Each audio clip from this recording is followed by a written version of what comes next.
దారిలో మీకు అడవి అయితే కలుస్తుంది మిత్రులారా. అడవి ఉన్నప్పుడల్లా కొద్దిగా మెల్లగా వెళ్ళండి, ఎందుకంటే వానరాలు వస్తూ ఉంటాయి, కోతులు రోడ్ల మీద అవి ఆహారం పడి ఉన్నాయి ఏంటి అని తినడానికి వస్తూ ఉంటాయి.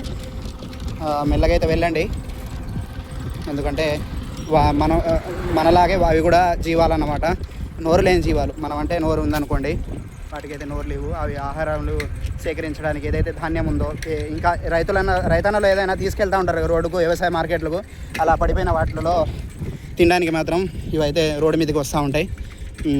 మనము గూడూరు, నర్సంపేట, ఆ విధంగా తాడువాయి ఆ విధంగా వెళ్తూ ఉంటాయి. ఫారెస్ట్ ఏజెన్సీ ఏరియాలో ఎక్కువగా వానరాలు ఇతర జంతువులు అయితే రోడ్డు మీదకి మీకు అగుపిస్తూ ఉంటాయి. మరి వాహనదారులు కొద్దిగా స్లో చేసుకుంటూ వెళ్ళి చూసుకుంటూ నడపాల్సిందిగా కోరుతున్నాను.